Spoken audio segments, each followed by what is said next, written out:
தமிழர் ஆட்சி பார்த்துட்டு இருக்க எல்லாருக்குமே வணக்கம். விஜய் ரசிகர்களாக இருக்கட்டும், இல்லை தாவேகா உறுப்பினராக இருக்கட்டும், எல்லாமே ஒரு குட்டையில் ஊறின மட்டை தான் அப்படின்றதுல எந்த ஒரு மாற்றமே கிடையாது. என்ன காரணம் அப்படின்னு பார்த்தீங்கன்னா ரெண்டுத்துக்குமே அறிவு கிடையாது. ரொம்ப அறிவு குறுகின ஆள்கள்லாம் தாவேக்கால தான் இருப்பாங்க. அதே மாதிரி தான் இப்போ தாவேகா மாநாடு நடந்துட்டு இருக்கு, 2வது மாநாடு. அந்த மாநாடு மதுரையில் நடக்குது.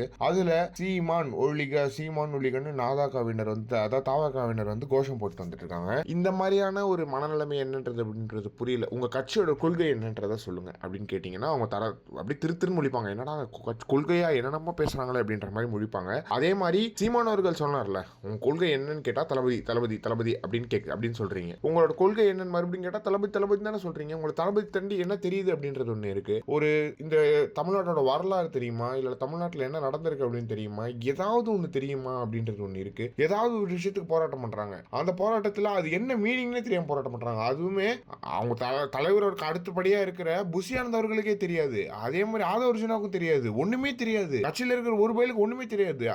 என்ன ஒரே ஒரு விஷயம்னா புஷியானந்த் அவர்கள் நல்லா உழைக்கிறன்றதால விஜய் கூட வச்சிருக்காரு, தவிர வேற காரணம் கிடையாது. ஆதவ அர்ஜுனால எது கட்சியில இருக்காரு, சிடிஆர் நிர்மல்குமார்லாம் எது கட்சியில இருக்காரு அப்படின்றது இப்போ வரைக்கும் யாருக்குமே தெரியல. இந்த மதுரையில் நடக்கிற மாநாடானது மிகப்பெரிய மாநாடா நடந்துட்டு இருக்கு அப்படின்றதெல்லாம் சொல்றாங்க. எனவே இந்த மாதிரியான மட்டமான ஒரு விஷயத்தை தாவேக்காவினரால தான் செய்ய முடியும். சீமான் ஒழிக நீங்க கோஷம் போறதுனால சீமான் ஒழிஞ்சிட மாட்டாரு. நீங்க தான் ஒழிய போறீங்க. அடுத்த எலெக்ஷன்ல தெரிஞ்சிடும் உங்களோட பருப்பு வேகமா வேகாதான்றது. கண்டிப்பா வேகாது அப்படின்றதுல எந்த ஒரு மாற்றமே கிடையாது. இதை பத்தி நீங்க என்ன நினைக்கிறீங்க அப்படின்றது மறக்காம கமெண்ட் பாக்ஸ்ல சொல்லுங்க.